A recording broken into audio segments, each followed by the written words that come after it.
Here we go. Game number 1 is here. We're playing the green. We're going to switch it over to the red so it's a little bit easier to see. And we have Villese in the blue, up in the north, towards the northeast. While Liereyy playing towards the southwest with Aztecs is going to have another American civilization as well. Both these guys with Mesosivs. Absolutely fantastic. Two of the strongest civilizations in the game. And this is Arabia, so you're expecting to see a pretty standard set. Or at the very least, you're expecting to see a pretty standard game, rather, to open the set with. By taking a look at the civilizations in the map generation, starting with the blue player, we'll see that Villese begins with 1 extra villager because of Mayans. He does begin with 50 less food, but on this setting it doesn't really matter too much. Besides that, Mayans will get 15% longer lasting resources and 10, 20, and 30% cheaper archer units at the field castle and Imperial Ages with the team bonus. And also, what was the team bonus actually for Mayans? I actually need to recall that one. But let's take a look at the map generation really quickly. It's something about the walls, right? It's a discount. I think it's a 40% discount on walls. 40 or 50%? It's a discount. The walls are cheaper. Taking a look at the map generation, Vilese's got main stone on the back, which is pretty good. But then the rest of the resources seem to be kind of exposed, right? And predictions are on, by the way. Thank you so much. So for 5 minutes, you can predict with your channel points who you think is going to win game number 1. But take a look at this map. Towards the south, we have you can scrap the predictions if you want our base and fix it, no problem. We have this goal towards the south over here, which is somewhat close to the TC, but it's forward. Then the secondary goes so far away. What is this? So far away towards the left, and then there's another one on the right hand side. At the very least, it's got berries on the back, but these goals, man, they are quite something. The only one that we have, like, per se on the back is so far away, it'll be so difficult to secure this one unless maybe we saw some walls like this. But even then, unless he goes for the walls beyond the goal or in front of the goal, it's not really going to protect it too much. So, yeah, not the best map generation over there for Mr. Villese. Well, if we take a look at the red player, what do we get for red? Okay, there is a pause. But yeah, taking a look at the red player, first off, with the civilization, Liereyy will get villagers can carry 3 extra resources for free. Besides that, we also have for Aztecs 5 extra HP on monks per each monastery technology they research, as well as 11% faster training in military units, except for monks, actually, and for the most part, that's gonna be about it. We also see for the team bonus, they will get 33% extra gold from relics, but let's take a look at the map generation. It seems to be somewhat fair because we have a pretty similar situation going with Liereyy having the main goal forward, and then the secondary goals are just so far away. This one over here, this one over here.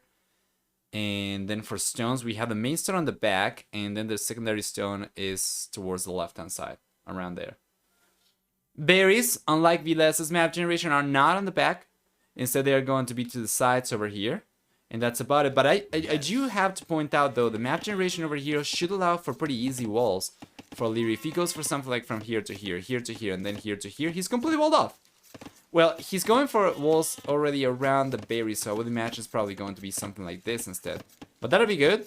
Just the goal would still be kind of left exposed.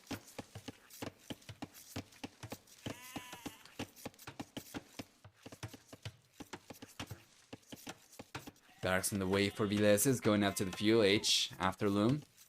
What am I talking about? He doesn't have anywhere near enough resources. No. Oh yeah, he does. He already had Q the fuel H up. Oh my lord.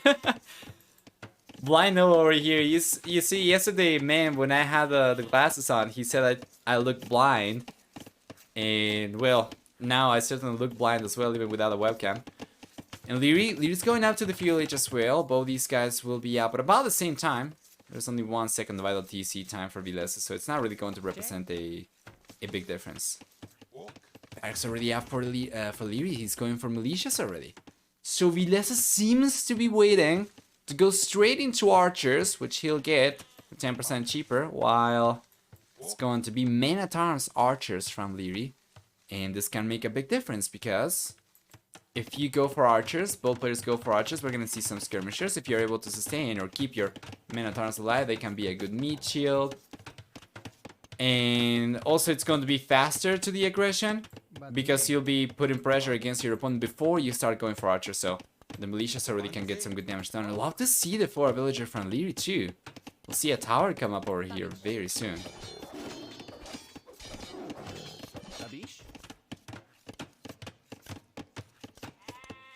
There we are.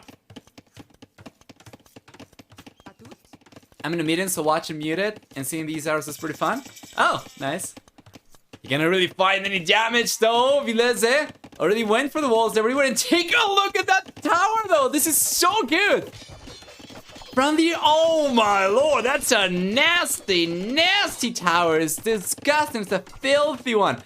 How? And take a look at this. This tower is just amazing. It's gonna end up pushing villagers away from both these wool lines, much better so than if he had gone for the tower either here or here. So well done.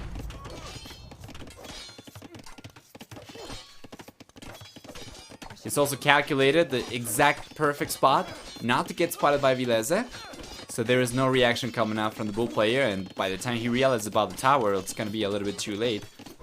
We need to see fletching over here for Liereyy though, because this tower as is won't completely push the villagers away from wood, but it's still a pretty good one though, mind you. And also the gold as well is just, it's huge, man. 3 resources with a single tower. Now the villagers start coming out. We'll see one going down right away. Villese is able to block this villager. We're gonna see a second villager going down. This is a very good blocking over there. Kind of dropped the ball at the last second, but he's still in a pretty good spot. And now we'll see if Villese can get the walls up on the right hand side on time. It seems like he should be able to. But this has been a fantastic opening. From Liereyy is just great.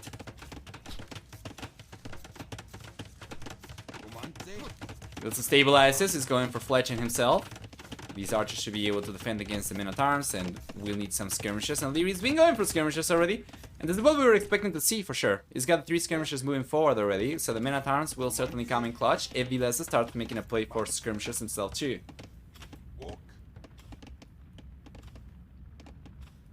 Remember guys, the main goal was somewhat close for both these players, but it was forward.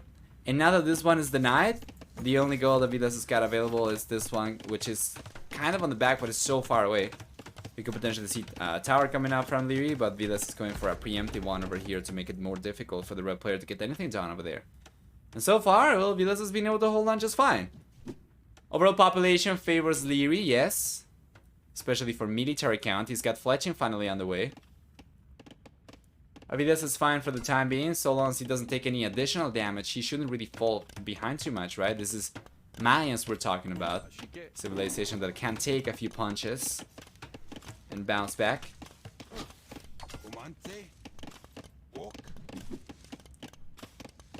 There we go. Down the lumber camp, he could leave in gold mine. Seems fine. Yeah. He managed to stabilize for gold though at the very least, and this, it seems like he's getting pushed away from this wood line. Does he have another one? Yes, on the left hand side he's gone for one. He had to spend extra resources, of course. And this is not ideal. He's going back towards the tower. He's trying to get closer to the tower, but it's unlikely he'll. This is not a sustainable economy for Villese. He needs to bring these villages over to the left hand side or bring these back here. Cannot really bring these back because of the tower with fletching already. Yeah, makes it very impractical for Villese to keep on collecting from here. Yeah, very efficient strategy. It's fine. Villese is playing Mayans, right? They're gonna take a few punches. And it's all good. Now he's going for a counter-strike. Doesn't have anywhere near as many military units compared to Liereyy, mind you. It might not matter. Although, Liereyy doesn't really have everything forward, so he should have enough defensive units himself, right? He does. On the hill next to the goal, he's got skirmishers. He's got the Eagle Scouts. Meanwhile, Villese is coming forward with the Eagle Scouts himself. Some archers, but without skirmishers over here, it seems to me as if Villese is just going to struggle big time.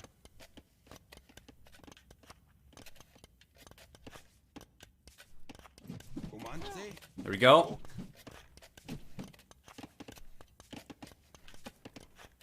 So far, Villese has been able to hold on pretty good. If you take a look at resources, it seems like if he's going to be the first player to go up to the castle achievement, which I wouldn't have expected given the pressure from Liereyy, but it is what it is. Red player. He's roaming around. Might be able to get him here on time though. Yes. Oh man, Villese could have gotten the quick wall. Now at the very least he splits the men-at-arms in the skirmishes, but he still will end up losing another villager, and that is a beautiful snipe from Liereyy. If he loses the men-at-arms, and he does, it's worth it already. He got 2 villagers, and he only lost military units himself. On the left-hand side, Villese wasn't able to do anything over here because of Lierey's defensive units, so the game stabilized, and both these guys will be on their way to the castle age very soon. Villese seemed as if he was going to be the first one to click up. Now it's very even between both these guys. Population, it's pretty even between both these guys. Looking a little bit better for Liereyy, mind you. But it's not a massive lead. And Villese once again, well, he's got Mayans, right? That's got to account for something. It's only going to get you so far. Shot it. But in a different matchup over here, Villese would certainly be in a much rougher position.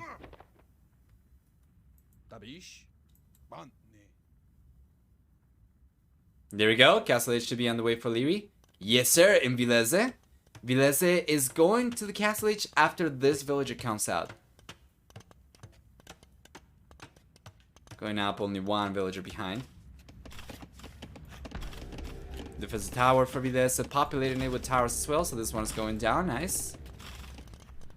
Should be able to get control of this gold once again. Get access to the woods. These wood lines, especially now that he's already gone for extra lumber camps in the back, wouldn't be the ideal source of wood for him anymore because these are 4 anyway. So this is good. The extra wood lines on the back over here will come at a cost. He does have to pay for the extra lumber camps, but is going to also be safer. Ideally, I would have liked for him to maybe try and get some walls around the wood line, perhaps something like this, so that he could secure this one. Because right now, if Liereyy... Yeah, okay, he's not going for any archers anymore, but if he had tried to make a play for archers, he could have come over here, right, and put pressure. Shot it. Yes, he's got a good amount of archers, while Lierey's just gonna go for full eagles. Villese will get crossbows, Lierey's gonna get the lead, or actually he's going to get, eagle warriors. Should be able to hold on just fine against crosses, of course. And Villese should be expecting this, though, I think. He's been going pretty heavily into archers. He should be expecting a transition to eagles. But he doesn't seem to be going for anything himself. No men-at-arms, no eagles. Obviously, Mayans will not get access to cavalry. And the castle age is here for Liereyy, and we see Eagle Warrior coming in right away. Chain mail armor. Arson on the way for Liereyy as well. Are you going to see a 4 villager? Potentially a... Siege workshop as well. Honestly, with Eagle Warriors alone, if you get enough of them out, you should be able to overwhelm your opponent, and without even going for siege, you might end up securing the game anyway. And Villese gets to the castle age. He's managed to scrap enough stone together to get a defensive castle up, which is going to help. I don't think it's going to be sufficient, especially if Liereyy ramps up Eagle production. For the time being, the red player is just on 2 barracks over there, so it's not the strongest Eagle production that you have seen. And this castle? The castle's coming up. Liereyy did manage to sneak in with the eagles though, so he will still be putting pressure against Villese. He might still find some villages around if he plays his cards right. He's the cap. Notice how he's the capola in his eagles for a moment over there. Now that's not the case anymore. But if he had just kept the eagles separated, yeah, just like this, he can take advantage of the mobility. But now it's too late. The TC already came up for Villese, so he's gonna be fine. Well done. And then forward. Not too much damage coming in from the bull player. But this might not be the case for much longer. He's got the archers. Villese! What is going on? Villese is not paying attention. Ah, he could have gotten villages down over there. He could have denied the TC. He's never gone for the crossman upgrade despite having a good amount of archers. Instead, it's gonna make a transition now to pull archers, and that is tragic for Villese. There was a chance for him to catch up in worker count over here by bringing Lierey's villager count down, and in the end, he will still end up taking 2 villagers down, but that's seems like it's not really anywhere near as much as he could have done. Up in the north,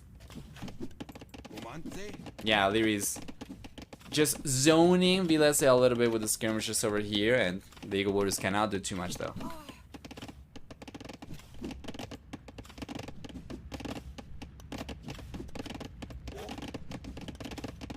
Left hand side. Third to see on the way for Liereyy. Third to see on the way for Villese right now. It's got on the castle, and 2 additional TCs are on the way in Villese. He's been able to keep up. Still only 2 villages behind. Now he equalizes, actually. So the only lead for Liereyy at this point is in military count.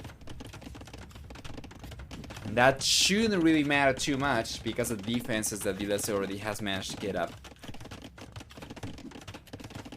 So it seems like it's going to be a pretty uneventful game until the players get to a good position and start going for extra military units in late Castle Age, probably before clicking up to the Imperial Age. Yeah, that's true. No idle TC, and Villese might actually be further ahead right now, actually. Liereyy he's done a good job keeping all the TCs working. Still villager count neck and neck. Let's take a look at gather economy time, though. Yeah, it's failing Liereyy by about 52 minutes. This comes from Lierey's ability to carry extra resources with his villagers. Plus, the red players got wheelbarrow right now, which Villese doesn't. So, Villese is... It's kind of misleading to take a look at his villager count and say that the economy is going to be about the same. Not only does Liereyy get the bonus to carry extra resources from the get-go, but now with wheelbarrow as well, that's going to be even more so the case. So they're just gonna keep on pulling further ahead over here unless Villese is able to pull a villager lead, try to catch up and eco upgrades. Or, alternatively, goes forward and manages to find some good villager picks. And he's gonna try for that one. Pull archers.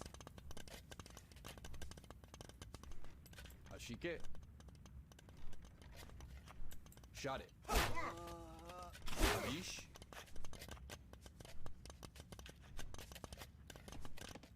There we go.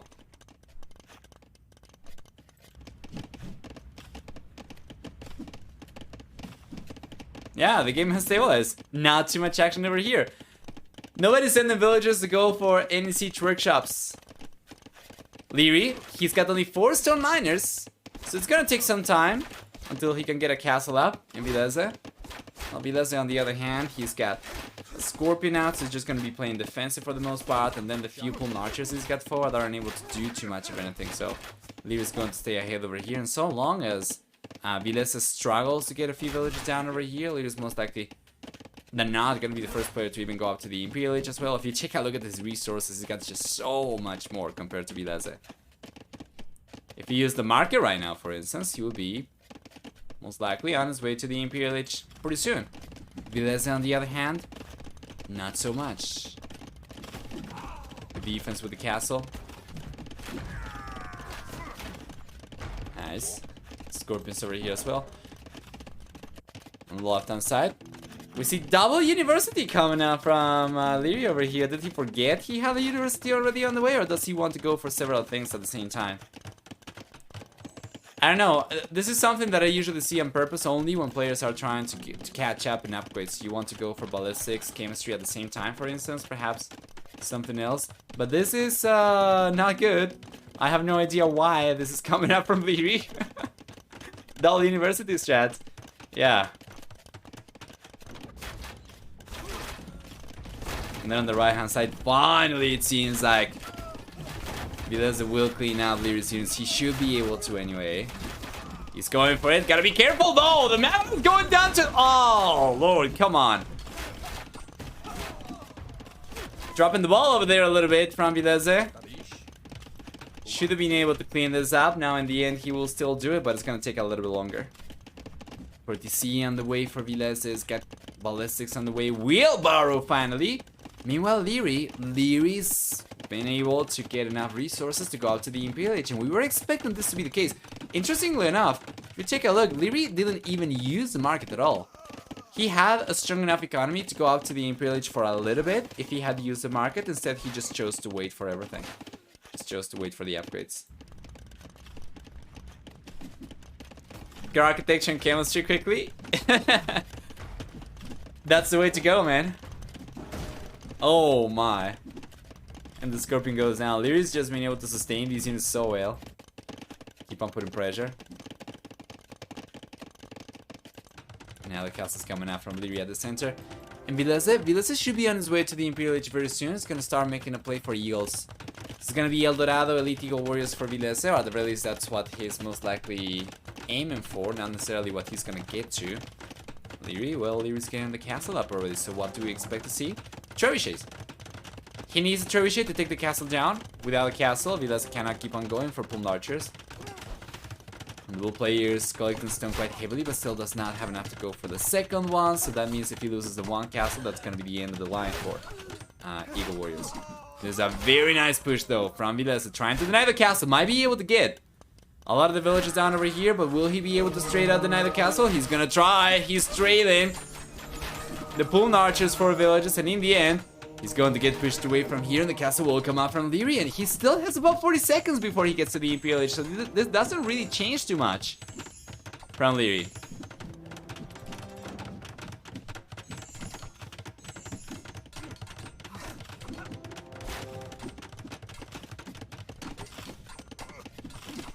There we are. Every blinking dot you see in the minimap is around Vilese's half of the map. And the moment Liereyy gets to the Imperial Age, Villese calls a GG over here. Even with a triple G. So this is a great good game. Or is it a goodly good game? Godly good game? Regardless though. Let's take a look at the achievements. That was really good for Liereyy. Ever since the Fuel Age, the game was looking pretty rough for Villese, and Liereyy did such a good job. Just in every single regard, sustaining his forward units, he was able to keep pressure going for so much longer with freaking skirmishers on the back of Vilese's base. Got to the Imperial Age earlier, got ahead in economy with eco upgrades as well. Better KD over here, just this game looking so good for Liereyy. No matter how you slice it. 4,000 extra resources, fantastic. Let's go back. Pay the predictions off. And there we are, game number 2. Step. On the right hand side, this is Scat Pulse to play with. On the left hand side, we're gonna see Liereyy playing with Berbers. And from the get-go, you can see a very different TC location though. Huh.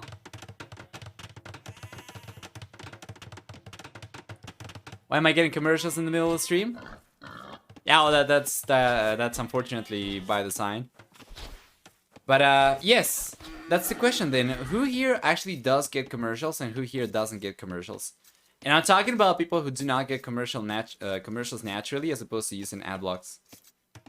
I'm curious. I think it's probably based on location, right? For instance, yesterday when I was co-casting with Mem, I had his stream open the whole time and I was not getting any commercials. And I'm from Argentina, so I think it might be related to the region. So anyway, let's take a look at the civilization's pulse for Villese. It's gonna get HP regeneration. 5, 10, 15, 20 HP per minute for the villagers in the Dark Field Castle and Imperial Ages. Besides that, we'll see for Villese also 50% more efficient stone miners. For each unit of stone that stone miners collect, they collect also 1 unit or 0.5 units of gold rather. So for two units of stone, they collect 1 unit of gold. So that's great. Besides that, Pulse will also have access to Folwark, so he's already taken advantage of that. And for the team bonus, we'll see bonus damage from Scoutland units against Archer type units. So it's kind of like a lesser version of the Persian Knight bonus, right? Later playing with Berbers instead gets 15 and 20% cheaper stable unit production in the Castle and Imperial Ages, as well as 10% faster moving villagers. And in addition to that, Berbers will also get access to Genitor for the team bonus, which will clearly change the fate of the game over here. Genitors being the extremely broken, overused unit that they are. Basically, they just call the GG and go for game number 3. What is the point? But yeah, let's take a look at the TC location. Now, this is very interesting. On step, it is going to be technically a nomad start, but you do not really want to roam around for too long because your villagers are already in the same spot. You want to get your TC up ASAP. And Villese actually managed to get a much better location over here on the right-hand side. We take a look at the blue player. He's got in the TC right next to a gold. He's got on the left-hand side 2 stones over here towards the west and towards the north over here. And then he's got 2 additional golds on the right-hand side. This is a beautiful hub. Economic hub. Plus, he's got the wood line over here. But that's going to be the case for anybody. The woods are surrounding the map. So let's take a look at the map generation, or rather, the TC location for Liereyy. And the red player doesn't really have any resources immediately next to the TC. The goal is far away. All the goals are far away. Yeah, and the stones, even like everything's just so far away from the TC. It's not good. By the way, guys, do you prefer these types of arrows or do you prefer these types of arrows? I'm curious. These are automatically generated and they are perfect every time. These instead can look kind of like garbage sometimes. I don't know. You let me know. For the freehand arrows? Okay. The freehand one? Alright. Thank you. And it's also nice, it's very smooth to see them being drawn, right? As opposed to just like the arrow appears out of the blue. But guys, 1 more minute left for you to get your predictions going. Option 1, Villese. Option 2, Liereyy. The village is already here for Liereyy. He's got an archer range on the way, and Villese is gonna be in the village in about 15 seconds.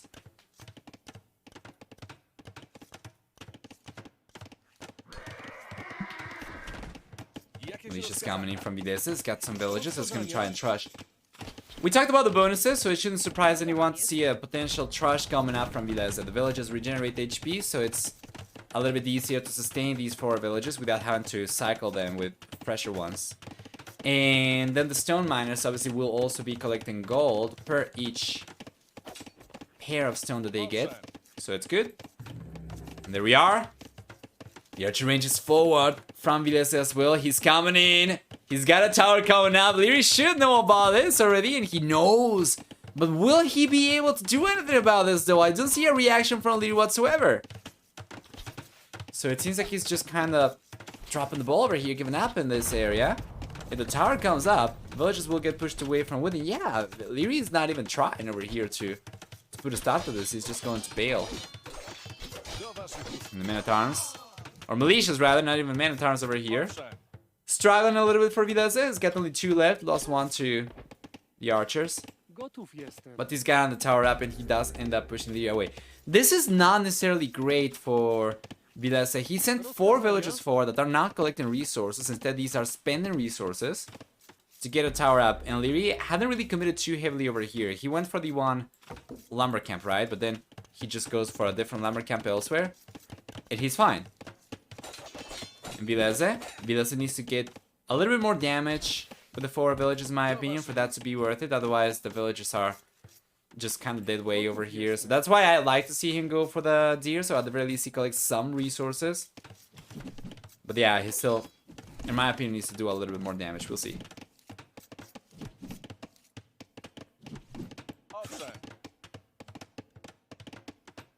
Jakieś rozkazania? Do waszych usług.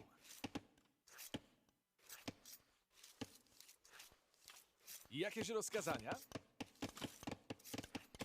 There we go. Yeah, they're sending the villagers back. I don't think that was too good, though. I don't think that was too good. And honestly, I'm not really sure if Villese... Okay. So he's gonna keep on going for more deer. That's fine. Liereyy is also going for some deer, although it seems like he's gonna get pushed away by Villese over here, even though he's got the defensive units that he needs, just not engaging just yet. This could be interesting. Liereyy trying to clean out the tower. We'll see some villagers coming over from Villese, making it very difficult for Liereyy to get the tower down, so he pulls the villagers away, and for the time being, the game is neck and neck. Almost dead even population, now that even. Oh, villagers down though from Villese. Man, Lierey's counter push over here. He's getting so much. You see, this is what I was talking about. Villese went forward with 4 villages. He got a tower up. Yes, he pushes Liereyy away from the woodland, but Liereyy goes for a different woodland and he's fine. But then Liereyy comes forward with 3 measly archers and he takes 2 villages down already. So now Villese is only on the same eco count compared to Liereyy because of the idle TC time for the red player. But we could very well see a villager lead come up over here. Liereyy is able to get a few extra villagers. Do waszych usług. Rozkazania? There we go. He might end up taking the village down over here. He's got the skirmishers. Should be able to defend against defensive units from Villese as well. Good unit control for Liereyy because I mean, of course, what to expect from this. Fantastic young talent. Denies the tower as well, and Villese is in a world of pressure. Once again, we see Villese go for the Straddler tree. Just one lumber camp on the right hand side. Man, Liereyy, you know, we might see population over here be very even from both these players, but positionally speaking, Villese is in a world of pain. Lierey's just been able to get so much more done with so little. You take a look at the economy even, Lierey's looking stronger. You take a look at the KD, and of course Lierey's looking stronger. If he plays his cards right over here, he's gonna get a few extra kills as well. And we are expecting Liereyy to get pretty decent trades, even with fighting. When fighting against full skirmishers over here with a few archers and a few skirmishers, his unit control is off the charts. On the right hand side, yeah, Liereyy manages to survive with the archers over there as well. So if he's able to group his army up, that puts him in a much better spot. But it seems like the skirmishers will finally clean this up from Villese. Now, where does that leave us? Liereyy still has a much stronger economy and will be the first player to go up to the Castle Age. And it's not going to be particularly close with Villese. Not having anywhere near enough gold right now. Not having anywhere near enough food. Meanwhile, Liereyy, he already has way more than enough gold. As a matter of fact, if he goes for a market and he's going for one, he should be able to utilize it to go up to the Castle Age much earlier. And he will be there. Meanwhile, Villese was able to get a market up. I don't think he got one yet. He wouldn't really have the resources to buy his way up. So things are looking good for the red player. There we go. He's in the market, he gets what he needs, he's gonna click out to the Castle Age, and Villese is struggling. Big time.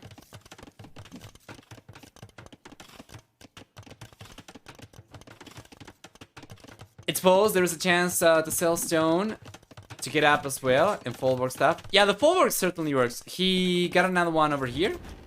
So he was going for the farms. Now what I'm not really sure about though is if you have farms already up and then you finish building the folwark, you don't get the resources anymore, right? It's gotta be the farms coming up around an already built folwark. Because I saw the farms come up as he was going for the folwark as well, and I'm not really sure which one came first. So I don't know if he actually managed to get any extra resources, but yeah, anyway, he seems to be very far away from the Castle Age anyway. Yeah, okay, yeah, that's what I thought. So Villese is not really able to benefit from that too much.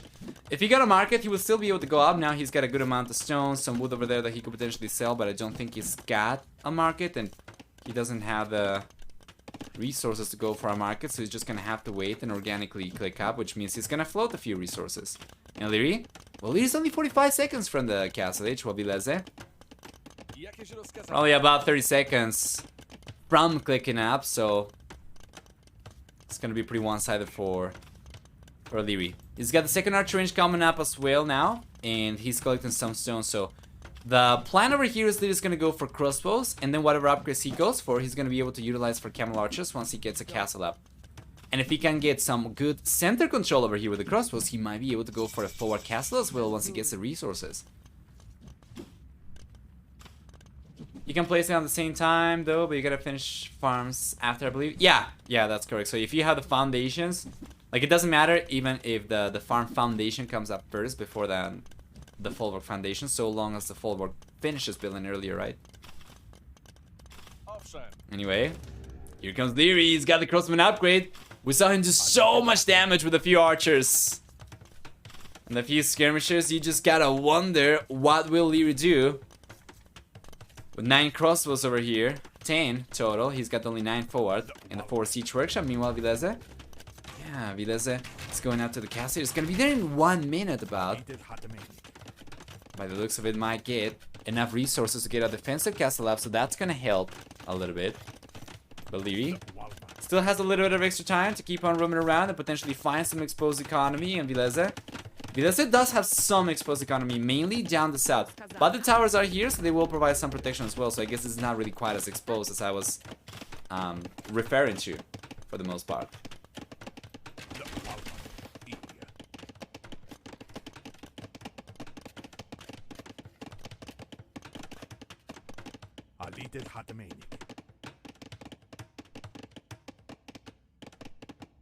Beautiful. Village down. Yeah, not as much damage as I thought Liereyy was going to be able to do with these units, to be fair. And now Villese is going for the castle. He had to buy a little bit of stone, but he's going to get the castle up first, while Liereyy doesn't really have enough to go for a castle yet. And he was trying to add some siege into the equation, so crossbow siege as well. Should be strong for him. Plenty of damage. Might be able to get a TC down as well, but now with the castle coming up, not really going to be possible anymore. This castle should provide protection to the TC.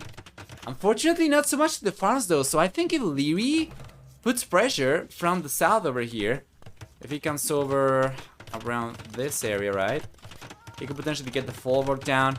Oh yeah, and especially now that Villese is going for this wood, and that is an awful location to collect wood from, given Vilese's position right now, and given Lierey's potential for damage, right?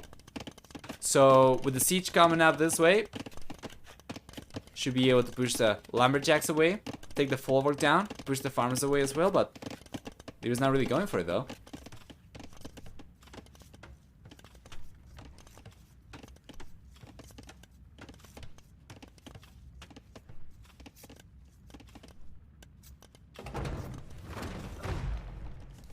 There we go. Bring back the AOK shooting TC.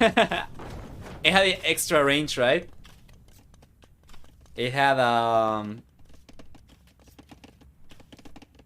Hail forts by default. Yeah, Lierey's idle TC has not been pretty this game, which is very interesting. Right now, he should have a strong enough economy to keep the TC working. Basically, he's just sticking to one TC, so it's very unlike Liereyy to see this amount of idle TC down, but he's finally putting pressure on the right-hand side. This is what I wanted to see. Take a look at the vision. He doesn't really know too much what's available over here, so if he had gone further forward, he would have realized about the lumber camp. And he probably would have been able to push the villagers away before the tower comes up, but as things are, Villese is going to be able to get the tower up though. By the looks of it, it seems so. But the crosses are coming up, and this could be a lot of damage. Now he notices the tower, and the magnets over there will make it very difficult for Villese to keep the tower up. Well done. And these crosses are taking some damage, but it doesn't really matter too much, right? He should be able to prevent the villagers from repairing the tower, should be able to prevent the knights from getting to the mangonels. And while one mangonel might end up going down over there in the end, the tower goes down. Pop goes the weasel! And all the villagers get completely clapped by Liereyy. And interestingly enough, because of the huge amount of LTs down that Lierey's racked up this game, he's only now catching up in work count despite the huge amount of damage he's done. 10 villager kills so far for Liereyy, still behind the score. Yeah, very strong push for him to equalize the game with, interestingly enough. And then some knights from Villese are roaming around, and Lierey's just going back. I'm gonna try to get a TC up over here, but if Villese realizes about this... You see? You laugh about the Frank team bonus, but Villese would have spotted the villagers, and he would have been able to spot the TC and potentially deny it as well. But he didn't have enough line of sight. Frank would have won Villese the game, honestly. Easy. Still going down. Did Villese go for select the privileges yet, by the way? I don't think so, right? He's not queuing too many knights. He's got 2 stables. Oh, I think he got it actually. Yeah, I think he got it. He just queued 2 additional knights and almost no gold was used. So I think he might have gotten it.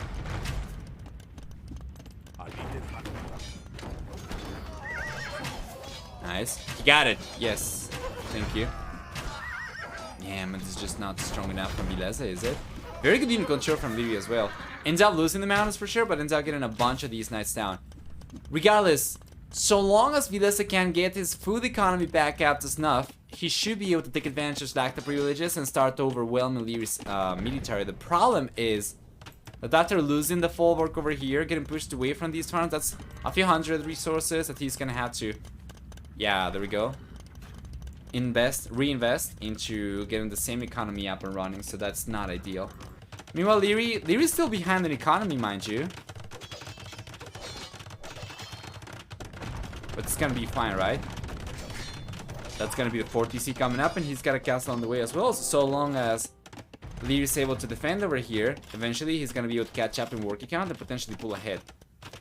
So far in this game, Villese was the one ahead in economy, and Liereyy was the one playing catch up. Now we have 4 TCs over here, Liereyy should be able to catch up and should be able to start pulling ahead. So the question becomes, did Villese manage to get a strong enough lead in terms of economy up until this point, when he was the one ahead in work account, or not? And if we take a look at gather economy time, it seems like he did take advantage of it. He's got about 30 minutes of extra gather economy time, which should amount to about 600 extra resources or so. Yeah, and Liereyy on the other hand, Lierey's just gonna be playing catch up right now, and that's a lot of resources he invested into the extra TCs. That's a lot of resources he needs to keep on investing into extra farms and extra villagers to catch up and start pulling ahead. So it's gonna take a while for his economy to truly pay off.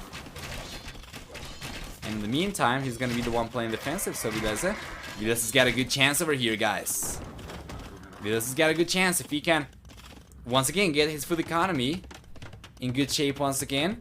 Gold cost is going to be almost non-existent for these knights, for the blue player, so should be able to overwhelm Lierey's defenses. He's got chain bar and armor already, so that's one piece of the puzzle.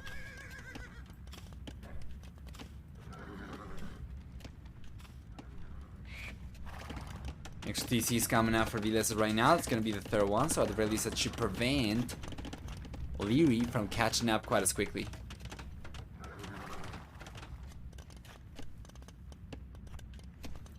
Won't take long for the post economy to give Villese a leg up. I'm just scared of Liereyy. We'll see. We have some camel archers coming out. This is what I was expected to see as a transition, but against knights over here, I'm wondering, he already gets a 15% discount on stable units. Wouldn't camels be the way to go? Like standard camels, camel riders, as opposed to camel archers.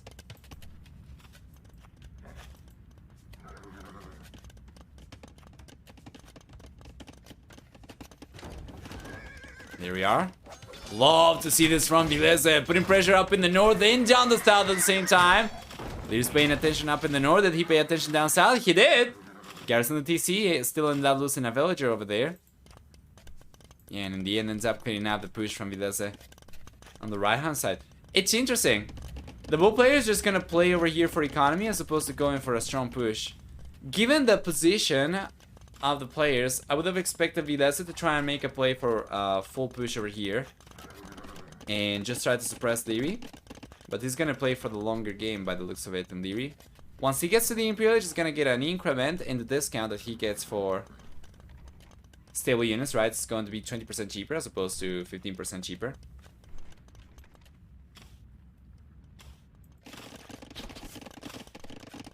There we are. It's gonna get better upgrades as well with plate, bar, and armor available to Berbers, while it's not available for Villese whatsoever. But the blue player is gonna be the first one to click up to the Imperial Age, though. If he gets a decent margin up, then he might be able to go for Cavalier, and no matter what Liereyy goes for, that's going to be pretty difficult for him to defend against as well. Yeah. Villese is looking fine. He's gonna start massing the units now finally after clicking up to the Imperial. So that was the plan all along. He was just trying to go for... Yeah, he was just trying to go for the Imperial Age first, and then he's gonna try to mass the units up. It makes sense, he's going for extra stables now. How many do we have for the blue player? We have 6 stables, while Liereyy... Maybe on the other hand, still relying on ranged units, though. This will not work against Cavalier, even without plate, bar, and armor. Just the extra HP for Cavalier is gonna come in quite handy, and because they are so cheap, this is going to have a horde of units coming this way.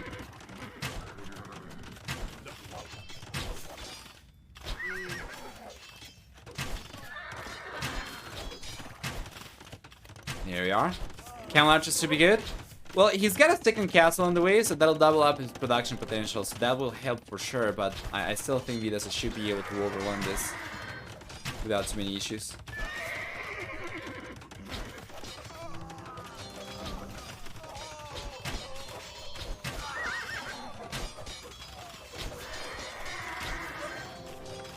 There we are, another castle on the way for Villese, the third castle. We won't see any Obuk over here, but the castles will be instrumental once it gets to the Imperial Age for trebuchet production. So you should be able to take these castles down without any fortifications for Liereyy to keep on defending himself with. Then the Cavalier are going to run rampant, not to mention the fact that Liereyy won't be able to keep on going for Camel Archers anymore. And take a look at this! The moment Villese gets to the Imperial Age, Liereyy abuses the crap out of the market, clicks out to the Imperial Age himself, but he's going to be a fair bit behind, 3 minutes behind. Of course, before he gets to the Imperial Age himself and Vilese's got Cavalier coming up. Only 1 minute for it, 1 minute and 10 seconds. He's got Forging, he's gonna start going for the upgrades. Probably would like to see the upgrades come up a little bit earlier before he started going for the units, but yeah, it is what it is. Now he's got a decent amount of knights. Gotta be careful not to lose these. And the game's looking pretty good for Villese, yes. Down the south, he's taking villages down from Liereyy, pushing them into the TC. Trebuchets will target the TCs first, and it's gonna take some time before he can protect trebuchets enough to actually go after the castles. Plus, yeah, he's just waiting for the Cavalier upgrade anyway.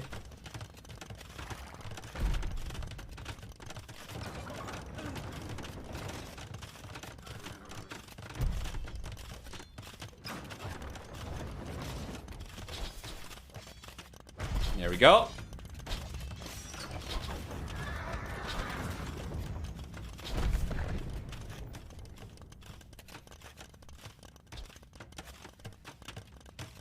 There we go. Finally, Vilese's trebuchets are moving forward. He's got 4 to play with. Liereyy still 1 minute away from the Imperial Age. Red player is holding on for the time being defensively. He's doing a really good job. Good amount of Camel Archers over here as well. Will make it pretty difficult even for Cavalier to get good trades over here. You can just see a trail of death for the blue player, losing Cavalier after Cavalier. But here comes the castle from Villese. This is a huge one. This castle will cement Vilese's push and defensive position over here. And it's going to provide protection for the trebuchets so that he can target the castles from Liereyy. And Liereyy doesn't really have enough range to target the trebuchets, so both these castles, I think, are rangeable by the trebs, right? Yes! As a matter of fact, both these castles can be ranged by the trebuchets from Villese, so this one's going down very soon. We don't even have masonry for it. Trebuchets being repaired as well for Villese. The castle crumbles. There we go. Second castle is going down very soon as well as the trebuchets retarget the castle. The next castle is going down extremely quickly as well. And that's gonna be GG. As Liereyy doesn't want to keep on trying over here anymore. Villese gets the second game, and that's gonna be the equalizer. 1-1. Liereyy won, Villese won, and you guys, you were predicting this set to have at the very least one win from Villese, so we are on track for good predictions. I was predicting this to be either 3-1 or 3-2 in favor of Liereyy. I thought 3-0 was a little bit too optimistic for Liereyy, as good as he is. If Villese is getting the first win over here, from this point onwards, anything can happen. Let's go through the achievements before taking a look at what we have left. So, for military, 21-20 KD ratio for Villese. For economy, a stronger economy for Villese, collecting about 8,400 extra resources. While for society, a stronger economy from Villese comes from a higher worker count, of course, especially towards the end of the game. He was actually kind of getting surpassed by Liereyy in villager count, finally, at this stage, after Liereyy took so long to catch up, but it was not too long-lived, of course, and towards the end of the game, Villese was able to start picking up some steam over here once again. Let's check APM, though. Wow, really even for both these guys. Fantastic. Beautiful.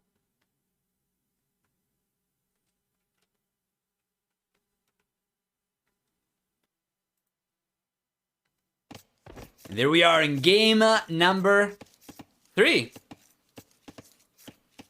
Wait. Are the colors changed? Hold on. What is option 1? Guys, you have 4 minutes. and 20 seconds left to get the predictions going. What did we have for the previous game? Liereyy was playing, so we had Knights, Cavalier coming in. Which map is it now? It's Gold Rush. Some map without walls, they're all the same. Liereyy red? Okay, so we are good. We're just going to keep Liereyy in the red then. Thank you. It's nice I get Dory memory for these things. I vote Villese still. You want to believe. And you're not the only one.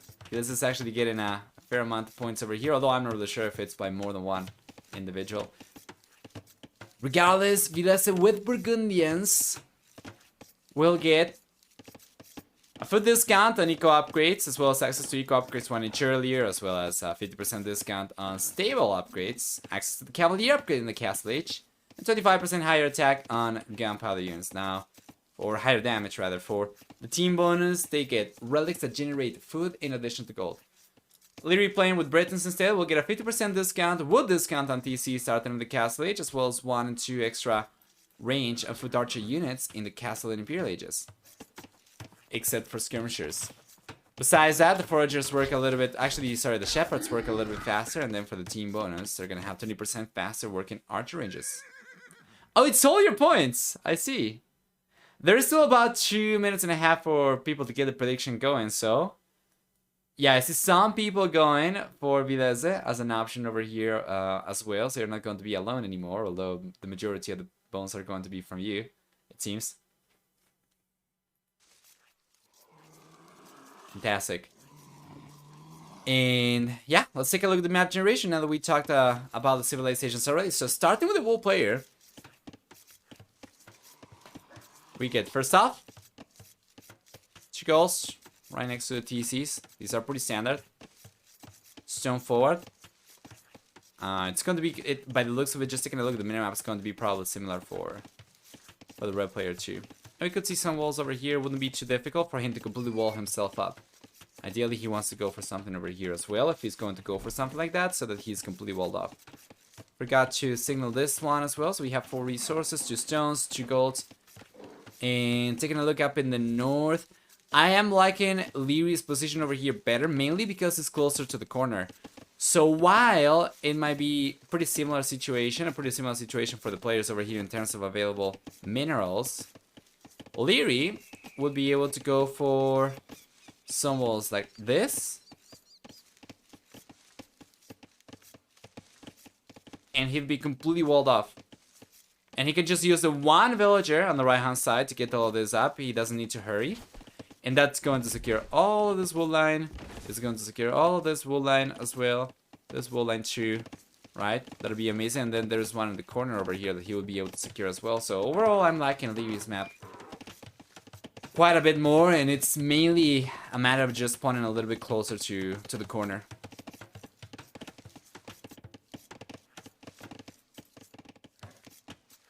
Yo! You gambled all and you got extra knowledge.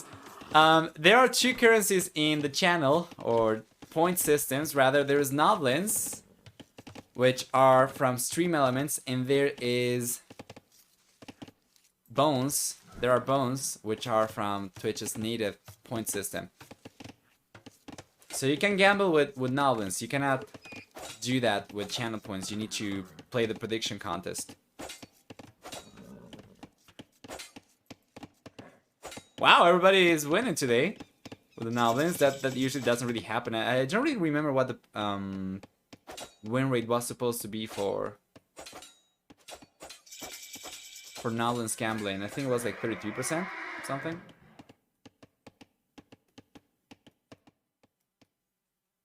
Alright. Village is here ready for both these guys, and nobody's gone up on a strong enough economy to fast castle. And instead we see an archer range come up for Liereyy. And what do we have from Villese? It's got nothing! It's got nothing! What? Just a scout almost loses it to the spearman. Villese was able to get a good trade, and then taking the spearman, actually the scout down from Liereyy, for sure. Was able to get a villager down as well. Completely missed that one. I think I might have been explaining the point system for the channel, but yeah, that was one villager going down for Villese. Down the south, perhaps? Where is it? I don't see the body. Yeah, and it's remarkable that Liereyy was still able to keep the scout alive. Might have been one of the miners. Vosotros? Tá. Sì. Nice walls coming in for Villese already. Buongiorno.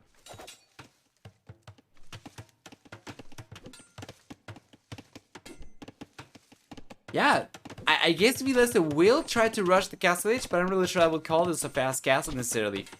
Lierey's already putting pressure over here. He's got the archers. Before the archer range from Villese comes up, Liereyy already is knocking on Villese's doors.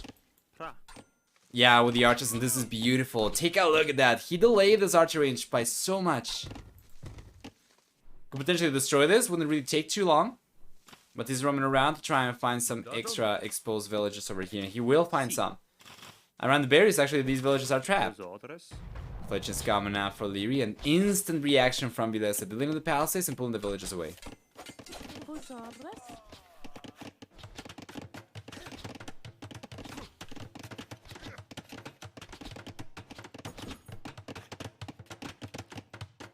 Ready.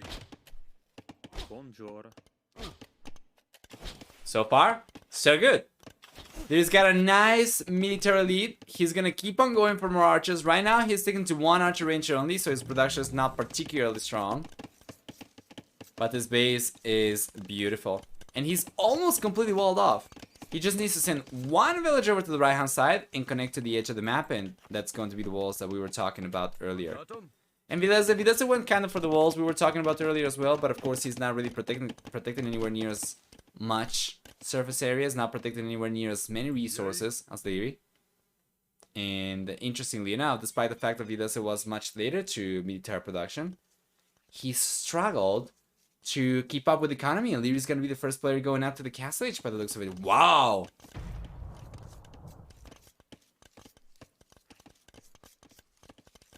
Villese is gonna have an eco on steroids at this rate, even if his uptime sucks. Ready.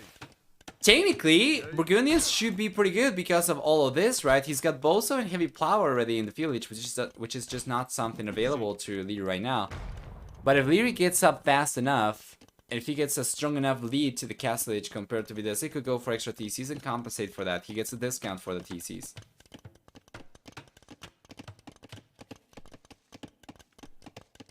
Could die to aggressive Britons.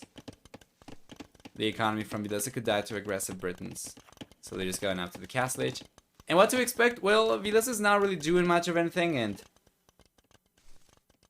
finally Lierey's going for the walls. This is not as good as I was hoping for, but it's still going to be alright, you know, it's going to be functional. Anyway, the red player will still have access to this wall line, completely secure this wall line, so it's fine. He's fine. Pozoto. Abutavis Pozoto. Sí.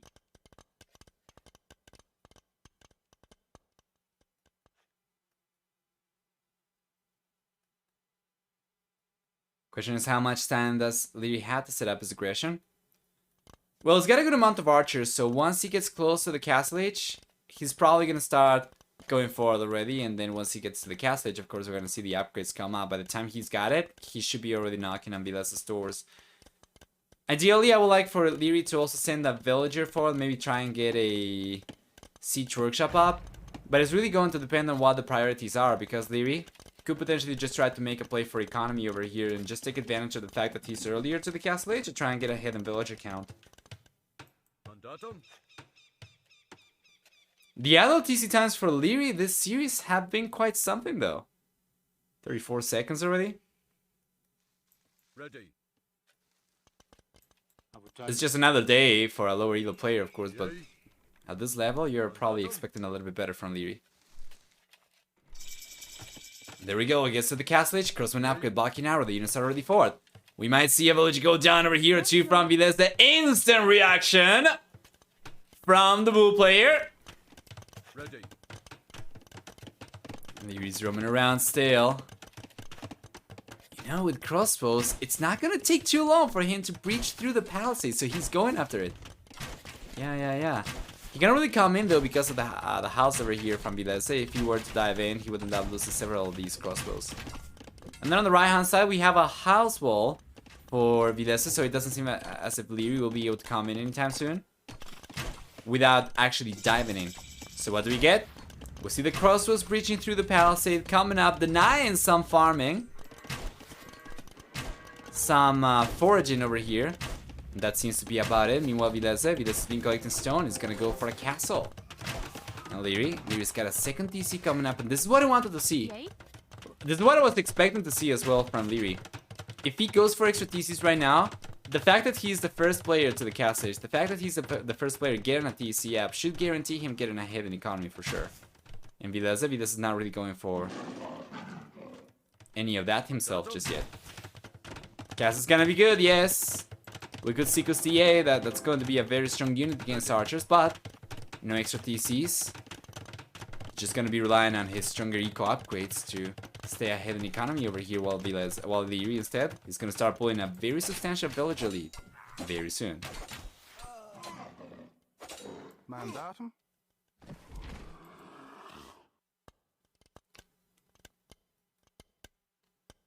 Britons must be the most annoying sim in the game. Well, when you are playing defensive against freaking 12 range arbalesters, it can certainly seem like that's the case, yes. Oh, 30C coming up for Liereyy at the center. He's not really collecting any stones, so we won't see a castle come up anytime soon. Instead, they'll just keep on getting further ahead in villager count. And because archers are so cheap, he can't keep on going for crossbows while he goes for economy. He's not doing it right now. He's going for monks instead. He's gonna try to collect some of the relics. Interesting. And Vilese's got the Castilla.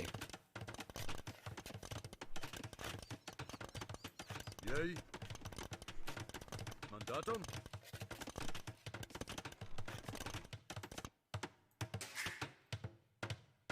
Guys, the most annoying civilization to play against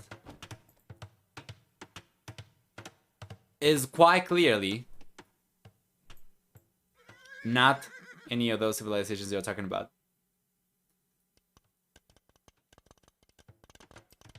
Yeah. 100% the most annoying civilization to play against is Burmese, obviously.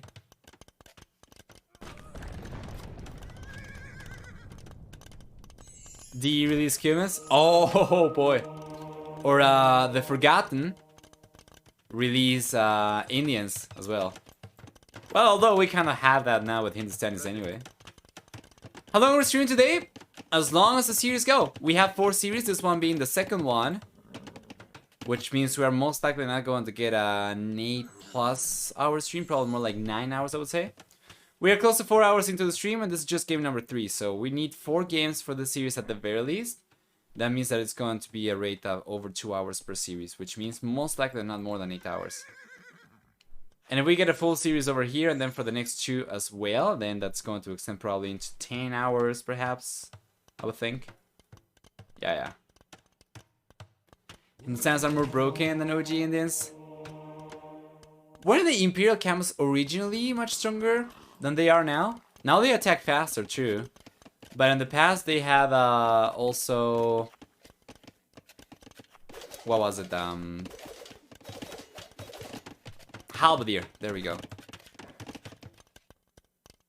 Presto.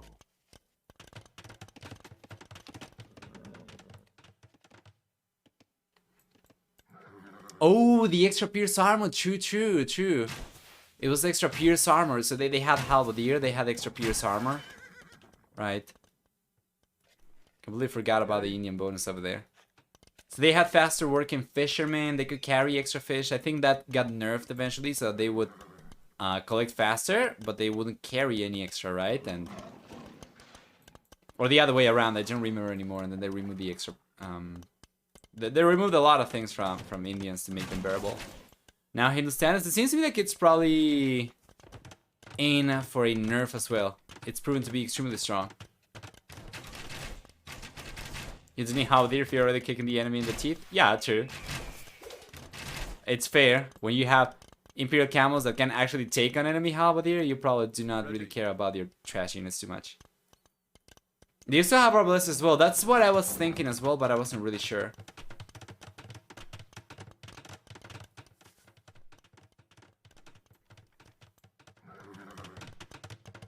Castle coming out for Liereyy. Beautiful location as well.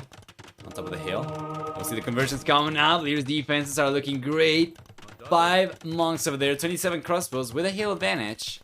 Will make it pretty difficult for Villese to get a good engagement.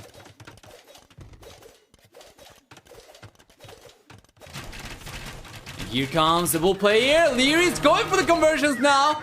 The moment the conversions over here get targeted, Villese bails right away because he doesn't really care about the crosses as much as he cares about the monks over there. And that was a really good unit control from Liereyy as well. Notice he only ended up using the faith of 2 monks over there for the conversion. Without theocracy, it's extremely hard to make use of groups of monks if you are not used to monk microwave for sure. Liereyy seems like he's gonna be the first one to go up to the Imperial Legion. What does that mean for Villese? He's left in a very precarious position. I assume a nerf is coming, but I hope it's a gentle one, not another rebuild. Yeah, well, Indians got kind of completely destroyed by the nerfs last time around, so hopefully Hindustanis this time around will be treated with a little bit more tact. Ready. Alright, we'll see 1, 2, 3 conversions landing. Out of 5 monks, he still has enough faith to get one more, and he gets another conversion. And the cross is over here, though.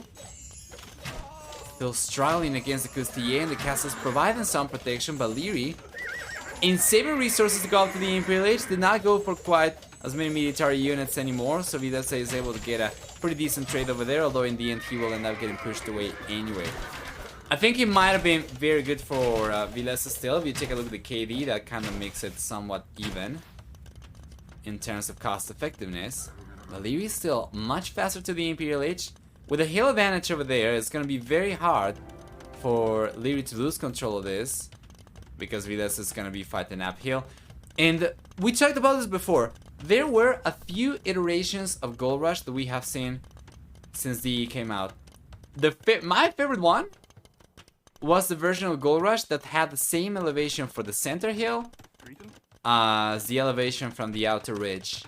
Because if you lose control of the center, or at the very least if you do not contest the center early on, if you are in the blue player's position, you can still end up going for a castle over here, and because the elevation is the same, you can fight the castle of your enemy off on even ground, right? But because this is higher compared to the ridge, the hill advantage would still be there for Liereyy. The alternative, of course, would have been also Golden Pit, which is much harder to keep control of the center in because, well, it's a pit. So it's significantly easier to push your opponent back if you are not going for the pit from the get-go.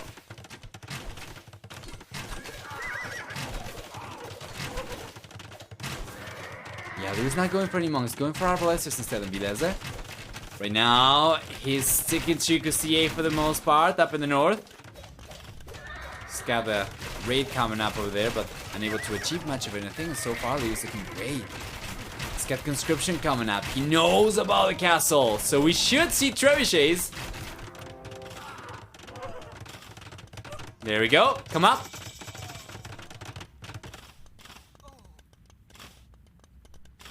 And this should be pretty good. The elevation of the castle is relevant compared to the trebs? Yeah, compared to the trebs for sure. Irrelevant fully? Of course not.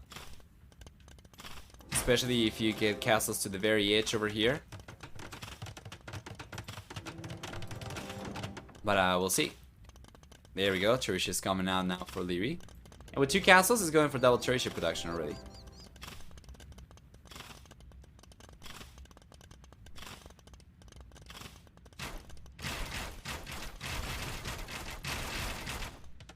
I believe this is still higher for Liereyy.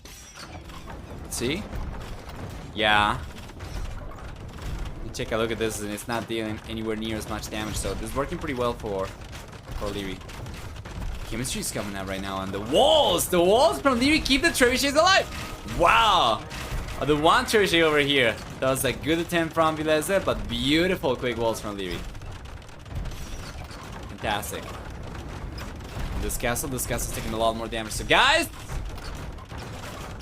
this castle's going down. Villese is getting pushed away from the center. And even if he manages to get this castle down, it's still not going to make too much of a difference, of course. And if we take a look at how much gold Vilese's got available, as you were asking, he's got only this one. How much? Well, not enough for him to keep on trying. As 900 gold was the only thing left over there for Villese. He decides it's time to call it GG, and Liereyy, well, Liereyy takes game number 3 to get a 2-1 lead against Villese. And there we are.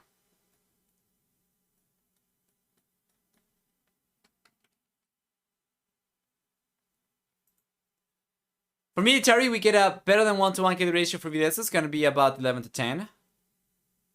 Does it matter? Probably not. Because Liereyy, he had a much better position on the map. He was going to be the only player with access to goal anymore. And of course, even if economy was somewhat even for both these guys towards the end of the game, eventually Villese was going to run out of gold himself. And he was not going to be able to keep on going for more gold units. So Liereyy was just going to stay in a much better position. Dead even society stats over here, by the way.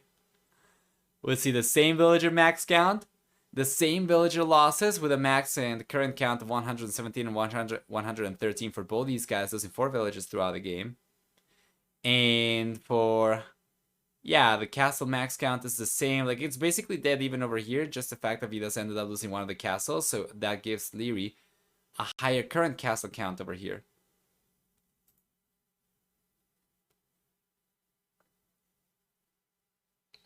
Once you get the middle position, it's really hard to push it away. Yes. Yes. And I would probably prefer Golden Pit because of it, but I imagine there is probably some reason behind making the choice for Gold Rush, and especially this version of Gold Rush. Once again, the center hill is at a higher elevation compared to the ridges, to the ridge surrounding the center hill. And we saw the trebuchet was at a higher elevation. Sorry, we saw the castles were at a higher elevation as well, so it's pretty much impossible for the trebuchets from the outer ridge to get an even ground battle against the castles, right? And Liereyy was able to take advantage of it. It was beautiful. Well done.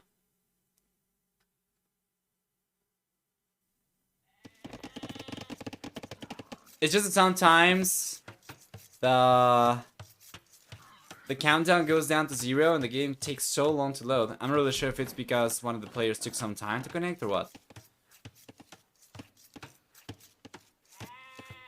I can stop at any time, yeah. Let's take a look at the map generation and the civilizations over here for both these guys. So Villese, playing with Bengalis, he will get 2 additional villagers for each age that he researches. So getting up to the fuel age is going to get 2 additional villagers, right? Getting up to the castle age is going to get 2 additional villagers. That's going to be the case also for the imperial age, of course. Besides that, we see for Bengalis also HP regeneration. I think it's 15 per minute, right? 15 HP per minute that the ships regenerate.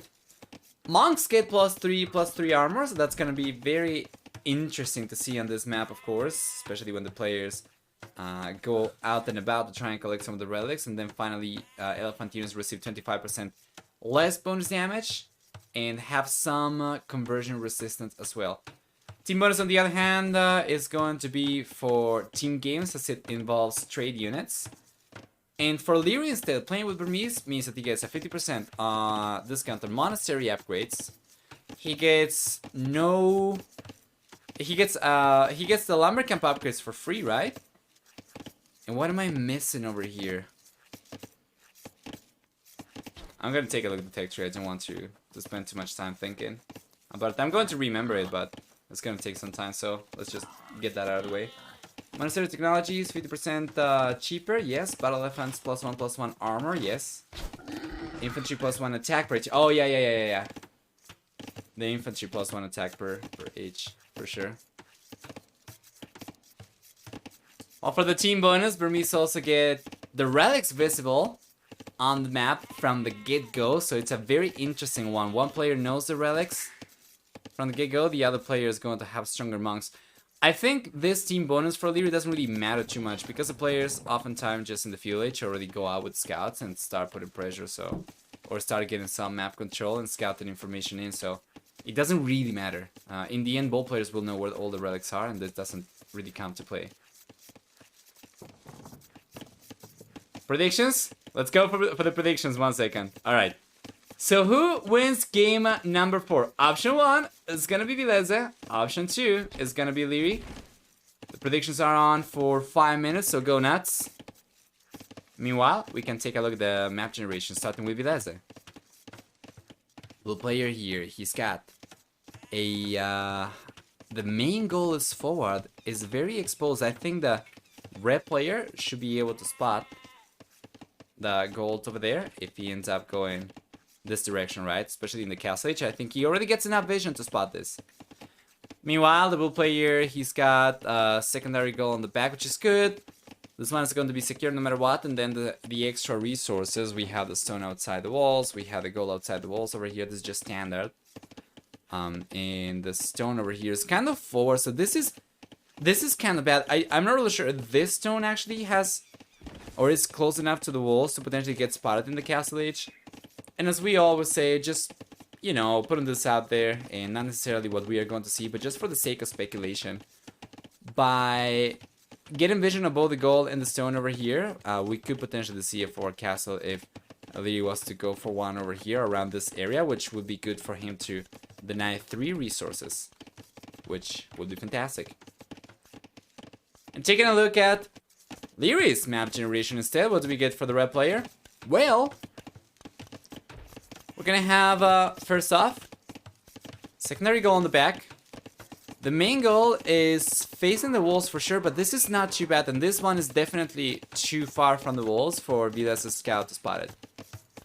Besides that, the stone also seems to be too far away from the stone and from the walls, right? And that'd be about it. Secondary goal over here, secondary stone over here.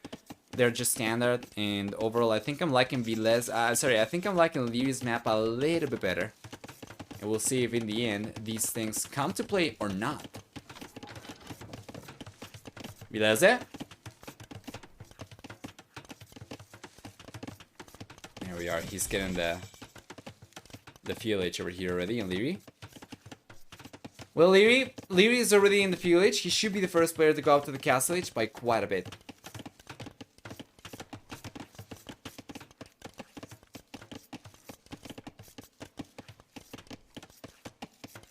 It's arena, there is no rush to start predictions until like 15 minutes in. Well, guys, how about 2.5 minutes still left to go for predictions yourselves? If you want to wait until the last minute, feel free to do so. Do not miss the train, though.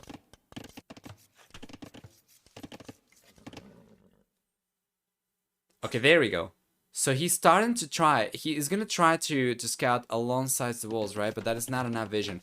Once he gets to the castle age, then he'll be able to spot this for sure. This one, not 100% sure actually. So where are the stables? Where are scouts? Liereyy? Not the one to go for it. Villese? He does go for a stable. He does go for a blacksmith, and he's gonna start pumping some scouts out into the open to try and get map control. One thing we did not really take a look at still, though, is the relic generation and the location of each relic in relation to the players. So if we take a look at it really quickly before the players get to the next stage, we'll see that the red player, he's got one relic over here that kind of faces his base, is significantly closer. Then the blue player is going to have 2 relics in a similar position over here and over here. And then the rest of the relics are going to be kind of they are going to be kind of in the same position for both players. So we have one over here and one up in the north over here. These are going to be somewhat equidistant to each player's bases. Potentially to each player's monasteries too.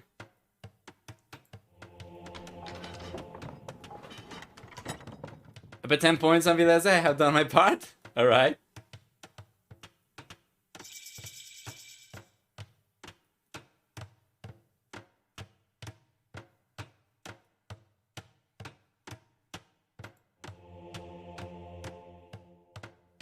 Beautiful. Monastery. Sieges already up, so Liereyy will go for a smash over here. This is what many of you were expecting to see from Burmese on Arena. In Villese, well, Villese, he's got the light cavalry upgrade on the way, so it's gonna be pretty difficult for Liereyy to make this work without a few extra pikemen. He's got some right now, he's got 3. I would say not enough and definitely needs to go for a few more.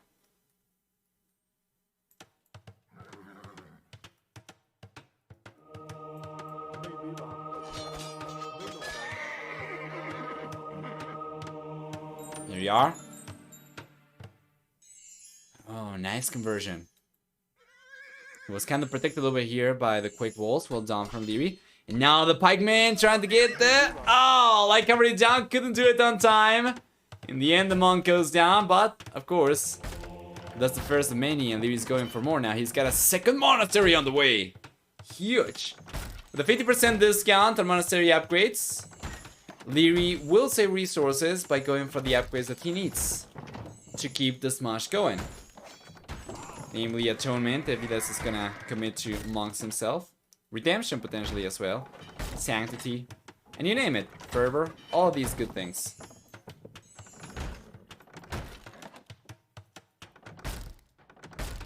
Nice quick walls coming up from Liereyy. Well done. Yeah, I definitely would like to see a barracks over here so that he can start reinforcing his pikeman production, because right now it's just producing from the barracks back home and sending the units forward, which takes some time.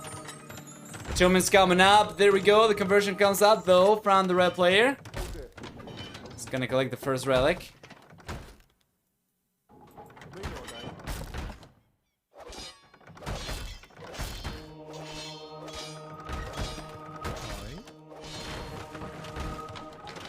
There we go. Yeah, Villese is forced into extra walls over here.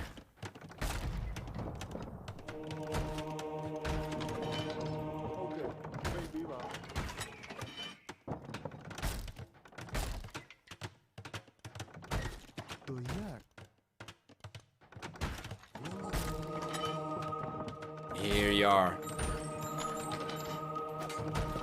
Converting 2 villagers already. Count the conversion coming out. Now Liereyy needs to delete the villagers over here, not to get them back to Villese right away. Oh my lord. He's paying attention down the south over here, trying to protect the monks, so in the end, the villagers get converted back. They end up kind of wasting fate of a bunch of monks over here. Lierey's unit control has not been on par here. That's a lot of monks going down, in the conversions that he managed to get with these monks before they perished were not good. He got 2 villages that got converted instantly over to Vilese's side once again. And what is the going for next though? He's got Sanctity coming up, yes. Should have seen that one come up earlier for sure. Nice conversion over here for Liereyy. And the game's not over still, but so far, Villese, I would say, has gotten the better engagements. By a lot. Managed to get the better KD. Many of the monks went down, of course, from Liereyy. Very expensive losses.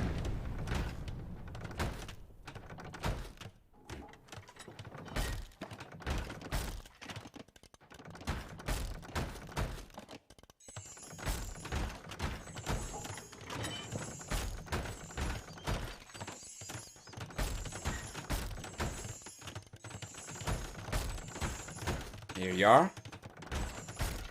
He'll finally breach through. Can he do anything though once he comes in? Redemption on the way for Liereyy.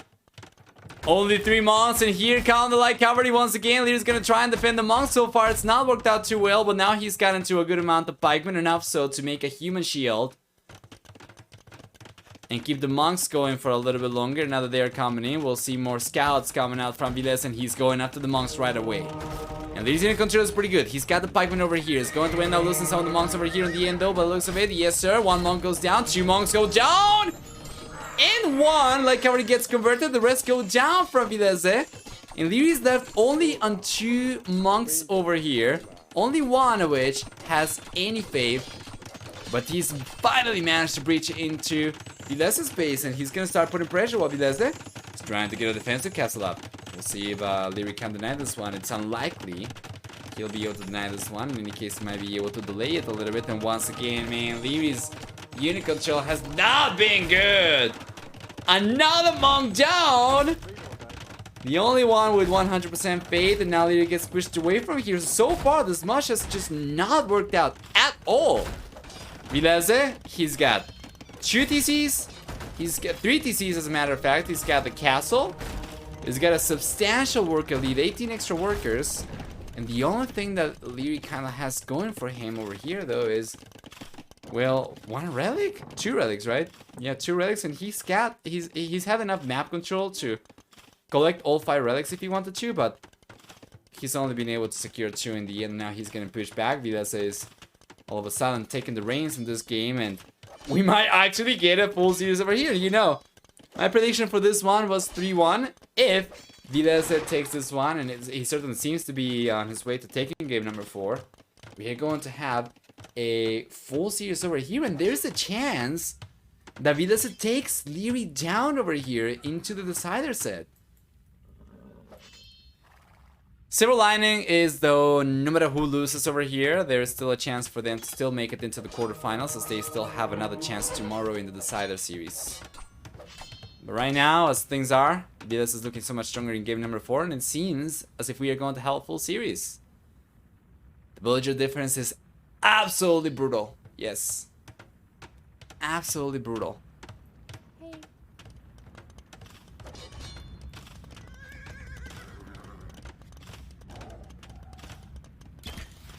So, I see some Rathas coming out.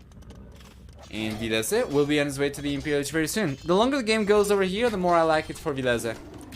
Rathas are an amazing unit that requires some time to scale properly. You need a bunch of upgrades. They are cavalry archer type unit. You need archer armor upgrades. You need archer attack. You need melee attack. You need bloodlines, husbandry, elite Rathas, right? And they take some time to mass up as well. But once you get there, once you've been left alone for 60 minutes, then you're able to actually make use of them properly, and they are borderline unstoppable. Pretty similar situation to having a big ball of mango dye, for instance. It takes some time to set it up, but once you get there, it's pretty difficult to stop.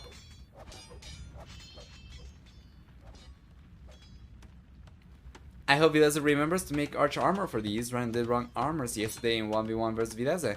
Ah, is that so?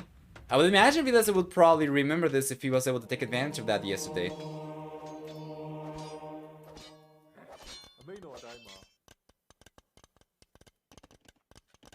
Hey Arbase, yes, welcome back. You're in just in time.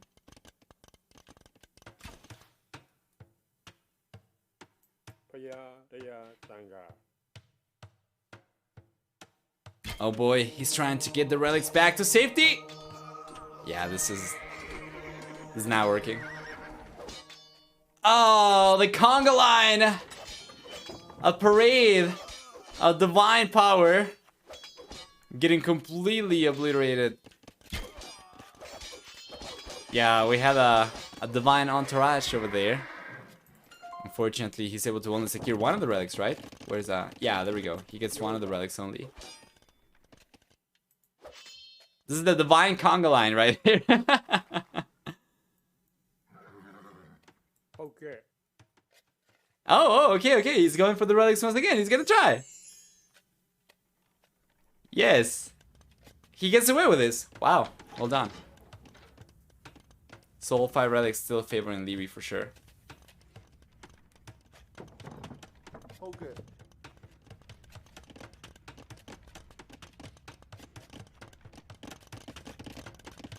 He did not really take advantage of it. He just happened to win when the opponent went full faceplant. Rip. PL is gonna be here for Villese. He's got a second castle coming up, so his production potential doubles up once he gets up.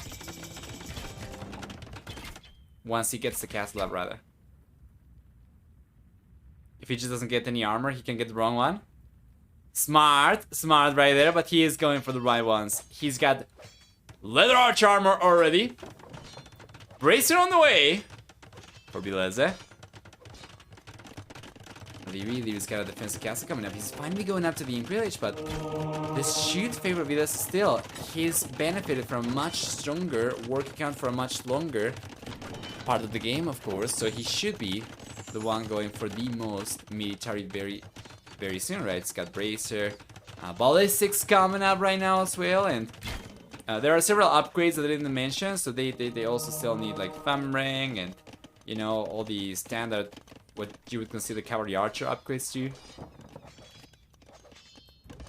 And ideally, I would like to see Villese go for extra castles, but he is thinking of it. He's got 11 stone miners, so we'll see a third castle coming out very soon. 40C on the way for Villese though. Hi.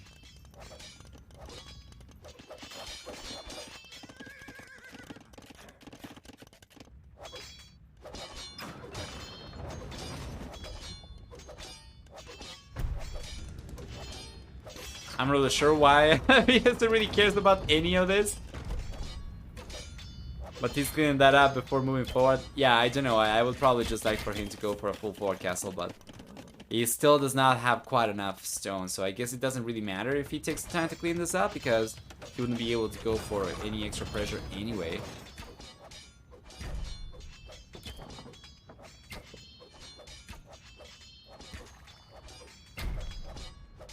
Getting away with it is kind of relative. Villese plus 20 villages and up to him.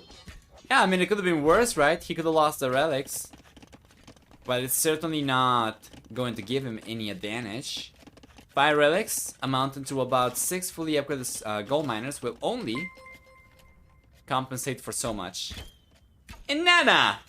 Thank you so much for the sub and Prime Gaming sub. I just love the Prime sub so much, especially these days. You know why?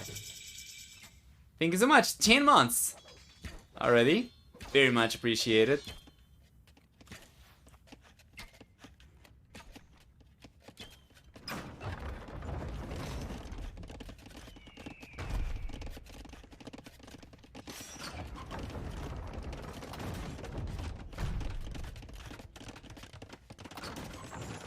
Go. Very fun 10 months. Let's go! 2 months away from the anniversary. Yeah. Finally, Villese is in the villagers force, so we will see the forward castle. It's not quite as all in, mind you, but it's good. It's going to increase production potential by 50%. We'll see Villese on 162 or so populations. Gotta be careful over there though. He's trying to target the monks, and he's going to end up getting some of the monks down, but he doesn't end up losing many of the Rathas over here in exchange, so it did not come for free. Elite Rathas on the way. Parthian Tactics is coming in, so Villese's units are very close from being fully upgraded. We'll still miss chemistry. And yeah, he's going for pikes right now, so that's going to make these attack 20% faster. I think it's Rathas and elephant units, right?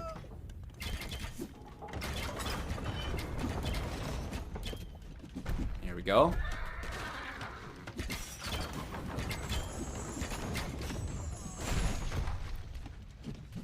This is gonna try to steal some of the gold over there. Oh. A Meteor's coming up. When the DLC came up for Dynasties of India, we conducted some testing with this unit specifically, and we realized that it's extremely strong. How strong? It's basically unstoppable. Post-Imp Rathas are extremely good. So good so that not even elite skirmishers can take these down with all the bonus damage that they get against Cavalry Archer type units. Only Imperial skirmishers and special units, anti-range special units such as Eagles and even Rathan Archers, right? Rathan Archers. Those were good, but for the most part everything else just failed miserably. Pikes, no go. Skirmishers, no go. Nothing would stop these units for the most part. Huskars will be pretty good though. Huskars, Eagles, Gulam, right? Rathas and Imperial Skirmishers. Those are the ones that I remember off the top of my head were pretty good against these. But then it takes a lot of resources to get them fully upgraded. Yeah, exactly. Exactly. That's why I was talking about it earlier, right? It takes some time for you to mass the units up. It takes a lot of resources for you to get all the upgrades you need for these, as they can be melee and ranged. You also want to get melee attack. But once you get there, well, you get your reward. You get an unstoppable army. So long as you're able to keep production strong enough so that you stay close to 200 population. And you can actually take advantage of the pop efficiency aspect of the unit. So there we go, the skirmishers are over there, and they are not going to be enough still. Well, we don't really have that many Rathas over here though. You guys just gotta be careful. I don't know if I am liking this engagement too much. That is a scary amount of skirmishers, and that is a fairly meager amount of Rathas, so he gets pushed back over here. That was awful. That was awful for Villese. He completely butchered the situation assessment over there. I'm not really sure how you'd say misassessed. But yeah, he kinda messed up over there. Now he's got some light cavalry coming up. This is going to help, for sure.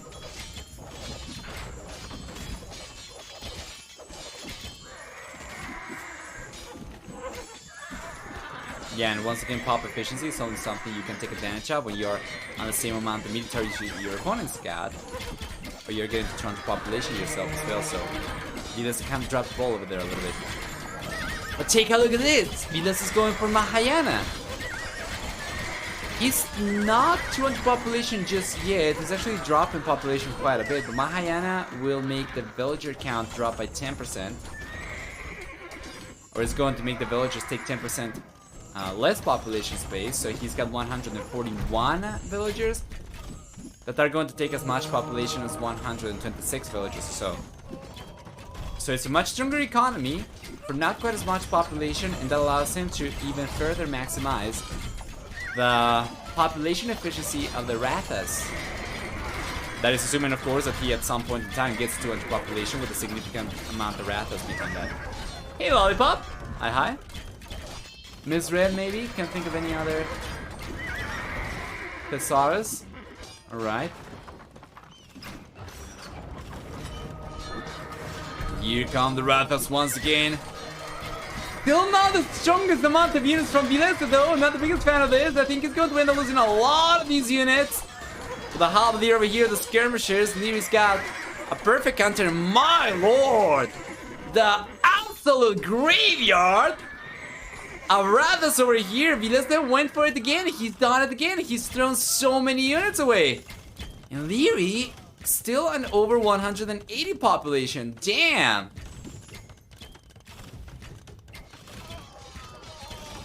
Well, some questionable engagements over here from Villese for sure so far. And you know what?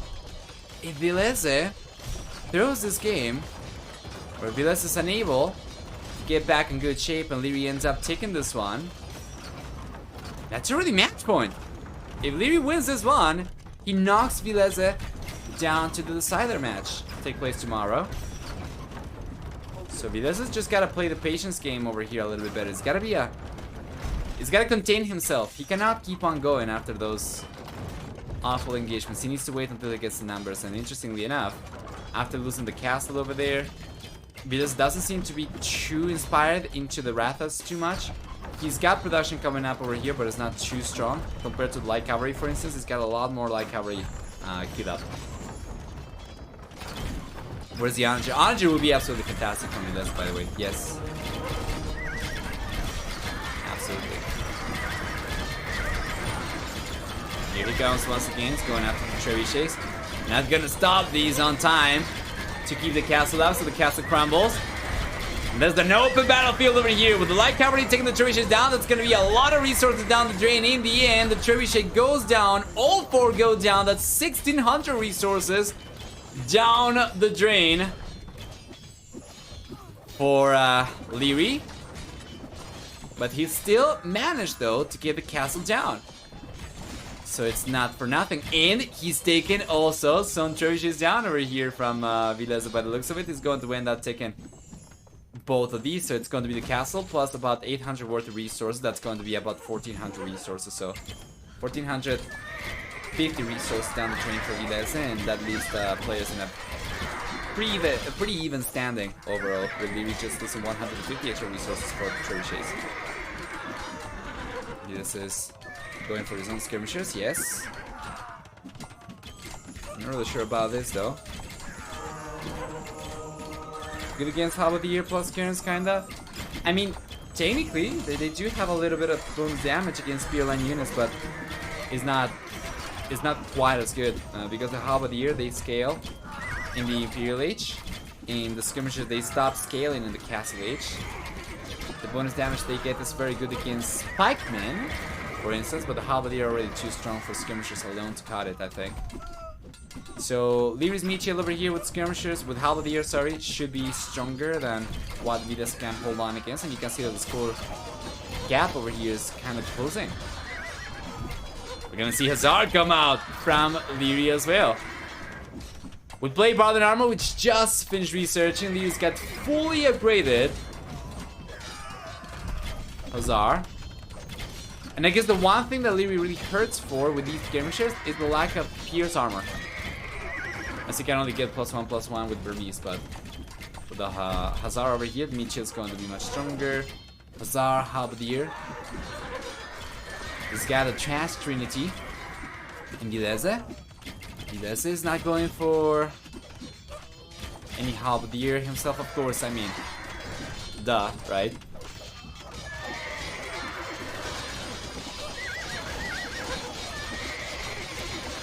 But yeah, it's a big engagement coming up right now. Beautiful.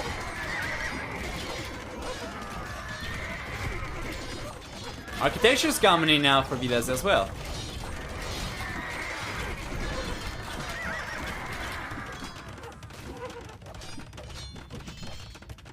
Just make more skirmishers with better upgrades. Yeah, he needs the Meachiel too though.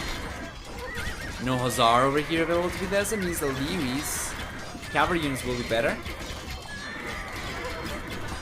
We already have all the upgrades for the halberdier from Liereyy as well. So he should be just fine. I can't believe it, but Lierey's pushing back. And the thing is, I think if he had been a little bit more patient, I think if he had gotten to 200 population with about 50 or so Rathas, I honestly don't know what Liereyy does to put a stop to that. I quite literally have no idea what Liereyy does to put a stop to that. So long as Villese keeps the queues up and gets the push going once he gets to 200 population, but because he didn't, and he ended up taking two fairly questionable trades over there, losing many of the Rathas over there, preventing him from getting to the death ball that he needed. Lierey's got the possibility to push back over here. And this has been such an incredible game, such a power thug over here. Thug, by the way, not thug.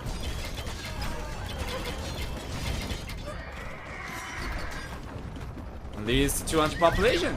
He's locked. He's locked at 200 population. Take a look at the production queue. Take a look at Vilese's production queue. He's got a very strong amount of farmers, but he's struggling to get up to 200 population himself again. I'm really sure if I should say again, I don't think Villese got to 200 population ever, right? These are looking good against Hazar, of course. We need a halberdier over here. And ideally, Liereyy wants to keep on hiding these units until he gets in range of the castle so that he takes a better engagement. Pretty similar to what we have on the right hand side and side walls from Liereyy.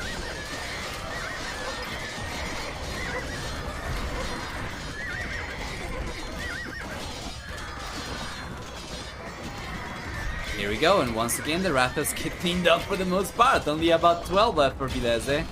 And just a full graveyard of units over here from the bull player. He's managed to get some momentum though. He's got two cherishes out, targeting the castle from Liereyy. The extra trash units coming out from the red player make it very difficult for Villese to really sustain this kind of push, because very soon we'll see cherishes go down as well. 3 cherishes even for Villese. What I want to see from Liereyy though is some 4 buildings. It's taken quite some time for him to reinforce his army. If you take a look at how long these units need to travel for before they get to the front lines, it's no wonder that Lierey's been struggling to keep the numbers up himself.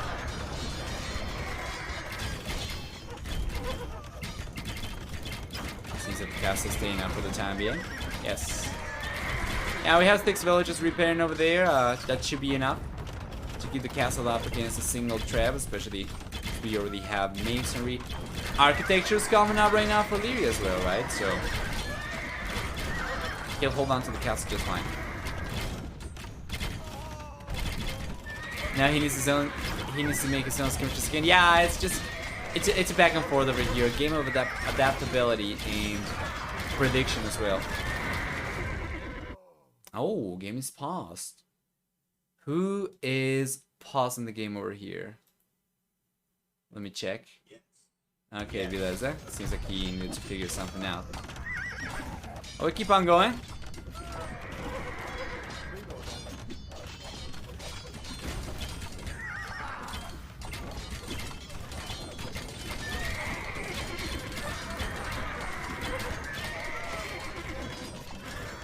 Here we are.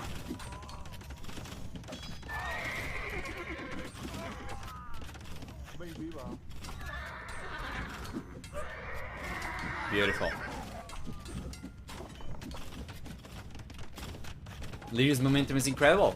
Gonna get to 200 population again, and Villese doesn't seem like he's anywhere near. 90 food workers for Villese though. Something you see with Bengalis only. While population looks better for Liereyy, you gotta remember that there's about 15 or so population that Villese actually has that does not show up over here because the villagers do not take quite as much space. So right now you see the Villese population says 180, but he's got 100 and actually he's got 199, 200 units right now, and he still has enough space to go for 15 more units. So technically both players are on 200, and now when Villese gets pop cap, that's going to be 215 for him, of course.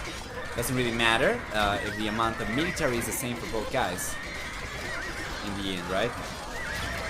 That's a huge engagement going in favor of Liereyy for sure. The military lead over here is still substantial though. Despite Mahayana, Villese seems to struggle keeping up with the military count as we see the units go down for Villese for the most part. I'm still waiting to see Villese or Liereyy actually go for 4 buildings.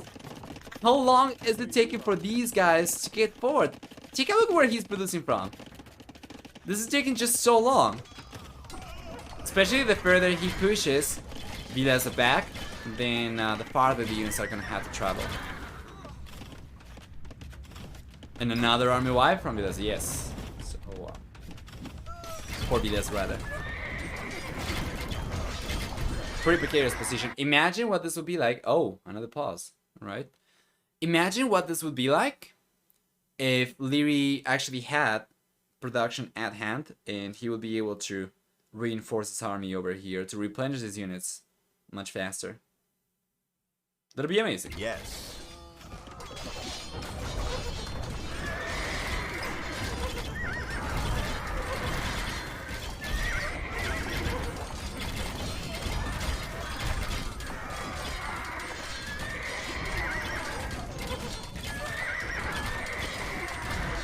Beautiful trip snipes over there as well.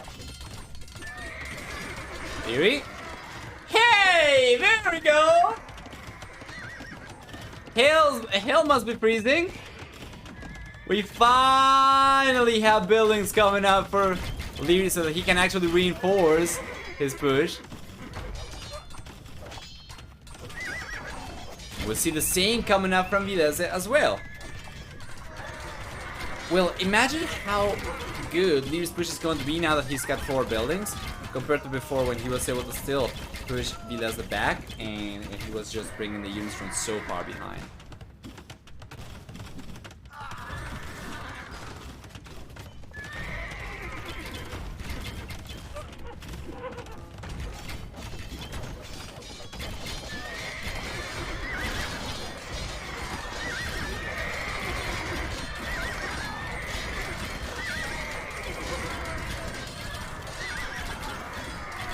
Absolutely fantastic. Barcana's over here from Liereyy as well. He's got some gold units. No more gold access anymore, although he is the player with 5 relics. So as gold runs out in the map for both these guys and we take a look and there is no gold left, they will be the only player able to sustain gold production because of the relics he's been able to secure earlier. So might not have looked like much at that point in time when Lee was on the back foot, but now it's going to make a huge difference. He's got 3 bombardier cannons, 4 bombardier cannons, D-Man. Coming forward, ready to rumble. His castle should go down, and Villese is just trying to go through the bombardier cannons over there. We see the halberdier coming over to try and protect the siege, and we should see the light cavalry go down right away. So not a single bombardier cannon went down. I think one did though. One bombardier cannon went down, but we still have 3 for Liereyy, and that should still be enough for him to take the castle down eventually. Plus, he's got a 4th bombardier cannon on the way as well. This is fantastic for Liereyy. Certainly not quite as much in terms of military buildings forward compared to what I would have liked to see, but yeah, it's whatever. He's managed to keep momentum anyway, so it's not too bad.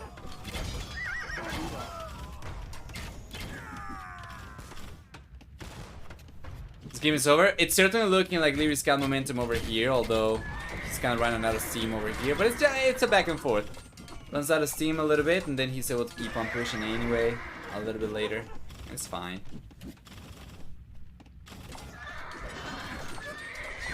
Play with the relics is pushing. Yes, 200 population. Still think Liereyy needs to go for a few extra buildings forward because it's taking so long to retain his momentum over here. And Villese? Yeah, Villese is going after the bombardier cannons. What's the problem here though? Villese, let's say that he takes the bombardier cannons down. He just prevents Liereyy from pushing further, but that doesn't really solve any of his problems. He needs to push Liereyy back. And the bombardier cannons over here just keep Villese from straight out dying, I guess, but there's so much more that he's gotta do. There's so much more to compensate for Villese over here that is ridiculous.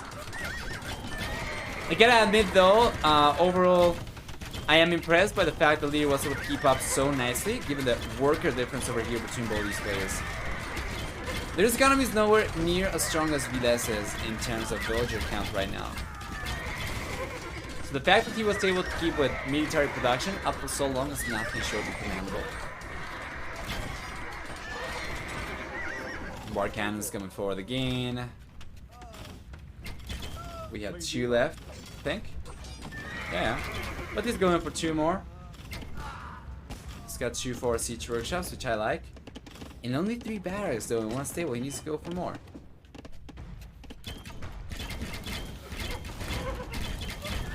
I think with a few extra buildings for Liereyy will probably already have taken the game. Given just how effective his push was when he was facing Villese's defender's advantage over here.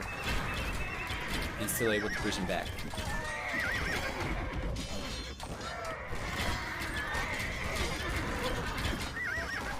More halberdier on the way for Liereyy, trying hard to balance his military as well, so he doesn't have just the 1 unit.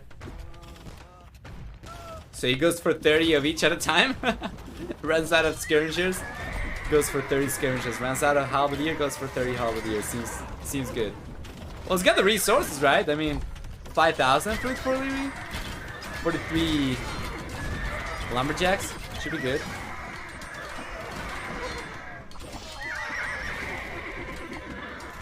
Probably would like to see him make a transition. Some of those farmers into wood. Seems to be kind of like the bottleneck right now. It's wooden cut.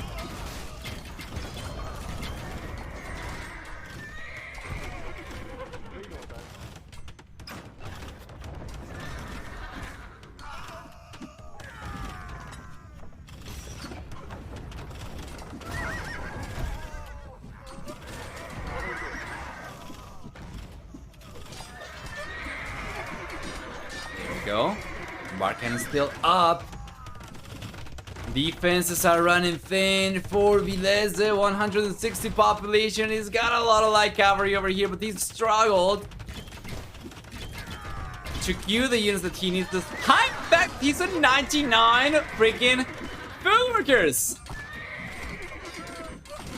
And Liereyy still keeps momentum in this castle. This castle's finally crumble. Is this going to be the castle to prompt Villese to call it GG? Well, he'll lose a lot of ground over here. If Liereyy is able to push farther, We have 2 castles over here to defend Villese, but that's only going to be defending the outer economy. So if Liereyy is able to breach through over here, there is another castle over here though in the TCs. Yeah, but if he was able to breach through over here, he could potentially send some of the Hussar forward.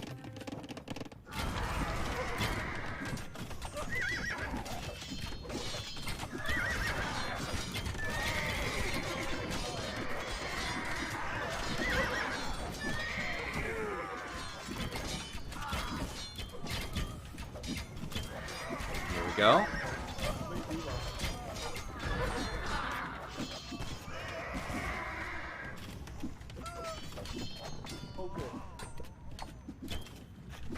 Next castle is going down soon. At the very least, should be the case. We have 4 bombard cannons over here. No defense for Villese whatsoever. Bringing a lot of units though. The heat is coming up. And Liereyy should be able to hold on over here. He's got a lot of halberdier. A lot of skirmishers himself. More halberdier coming over. Defending the bombard cannons. A lot of light cavalry going down for free. As Villese just tries to target the unit. That's another castle. Crumbling from Villese, and Liereyy still on 200 population, and Villese struggles so much. You wouldn't expect Villese to struggle this much given the economy, right, that he's got, but it's been difficult. He's got 11 light cavalry queued up, 104 farmers, and it's still not been enough for him to hold on against Lierey's push. The halberdier over here for Liereyy, they are just fantastic. Remember the halberdier for Burmese get 1 extra attack per age. So that's already 7 attack in the Imperial Age that they get. So if you select one of the halberdier over here, you're gonna see 6 plus 7. So that is why these units are not really holding on to quite as well for Villese. Even if he's got his own halberdier, it's just not going to be anywhere near enough against Lierey's units. And sure, Villese's got stronger skirmishers compared to Liereyy, but the skirmishers are not going to do any damage over here because remember, they stop scaling after the Castle Age. You can get Bracer, yes, you can get Chemistry, but you cannot get Ultra Elite Skirmisher, right? You can only get the Imperial Skirmisher from Vietnamese only, so. While the Pikemen, instead, they do scale better in the Imperial Age, going for Halberdier means these units are significantly stronger against Skirmishers even as well, so. What would have worked in a Castle Age context for Villese is certainly not looking strong enough in the Imperial Age, so Liereyy. No wonder he's looking so strong over here. Only player with access to gold. The player with the strongest halberdier. The only player with Hussar as well.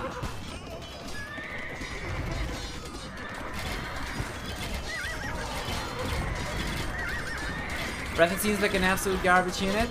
I think if Villese had played Arbalesters or anything else, this would have not been possible to happen ever. Really tough to find out how bad the unit is in the turn game. Yeah, I agree with that. I still think the Rathas are super strong. I just don't think Villese. And I'm not really sure if this is related to the unit's volume. I think an army looks significantly larger than it is. And I think Villese took engagements when he didn't have enough units to go for. Because the whole point of Rathas, the whole point of Mangudai, Paladin, those power units, is to take advantage of the population efficiency. So if you get to 200 population with those units and you maximize the value of your military, that's when they really pay off, right? But he was always taking engagements with about 20 or so Rathas, which was never going to go his way because we had more than that in skirmishes and halberdier. I remember in one of the engagements that we saw from Villese, he was fighting with 15 Rathas against 30 skirmishers. So it was not good. There we go! What a great game, guys. Extremely well played from Liereyy over here. Villese takes the L over here, and Liereyy is going to end up taking game number 4 with a final score of 3-1. He's the one moving on to the quarterfinals, while Villese gets knocked down to the deciders. What do we get? A very good KD for Liereyy, all things considered, especially given the units he was trading for. For economy, a stronger economy for Villese. Thousands of extra resources.